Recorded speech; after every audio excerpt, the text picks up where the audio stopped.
In 1949, Wesley Brown became the first African-American cadet to graduate from the U.S. Naval Academy.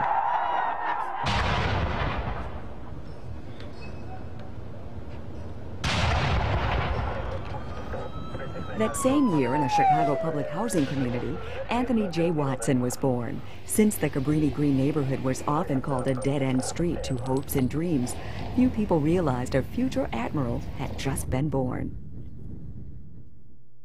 A lot of people like to call this area the projects, and we don't like to call it the projects because, no young people want to feel like they're part of a project. This is a community just like any other community.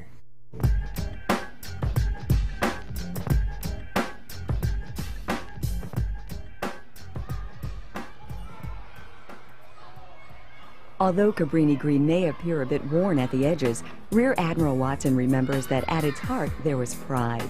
Singer Jerry Butler grew up around the corner. Kids went to the now famous Cooley High, and parents, like Watson's mother, stressed academic excellence.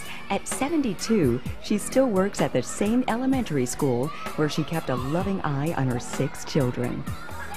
Maybe I'm just old-fashioned, but I don't think it hurts to let a child know that you love them and you care about them. And a child appreciates that. I don't care what anybody says. A child likes to be loved. He likes to be hugged. And he likes to know that he's something special. Armed with his parents' love, Watson fought against the violence and sometimes hopelessness of inner-city life. With a B average from Lane Technical High School, he won a spot at the prestigious U.S. Naval Academy. But in spite of his solid math and science background, the road from Cabrini Green to Annapolis was difficult. I've always been challenged by education. When I went off to the Naval Academy, there were a number of people who thought I wouldn't make it at the Naval Academy. And one of those was me, I think.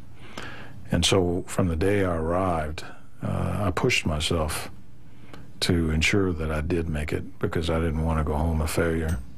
Not only did Watson graduate from the Naval Academy with flying colors, he also launched a decorated career in Navy submarines. At the age of 28, he became one of the youngest lieutenant commanders in the entire Navy.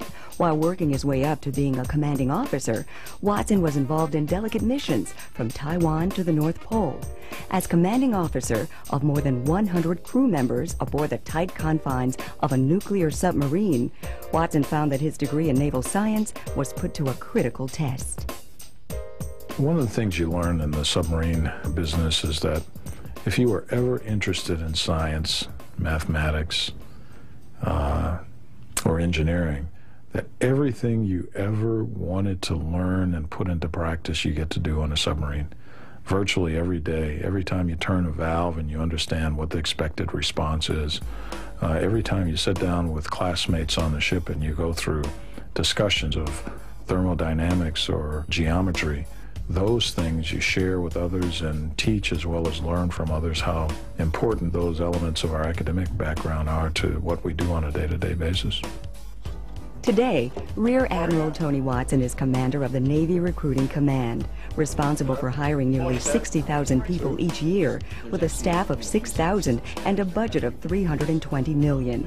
Although during his Navy career, Watson has met 2 U.S. presidents and dignitaries in every corner of the globe, all roads eventually lead back to home. I don't know if I'm going to let you come in, Bridget. I don't know if you're going to. Watson and his siblings have offered to buy their mom a house in the suburbs, but she has chosen to stay in Cabrini Green, the neighborhood that nurtured an admiral. A friend of mine once said to me that it's not in spite of the fact that you grew up in Cabrini Green that you made it. It's because you grew up in Cabrini Green that you made it. That strength that was given to me by having to deal with that adversity growing up in a fairly tough environment helped make me strong.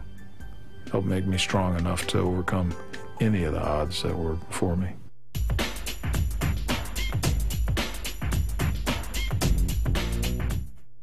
To order your copy of Success Through Education, A Salute to Black Achievement, please send $19.95 check or money order to Career Communications Group, Inc., 729 East Pratt Street, Suite 504, Baltimore, Maryland 21202.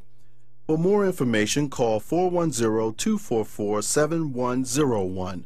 See us on the internet at www.ccgmag.com.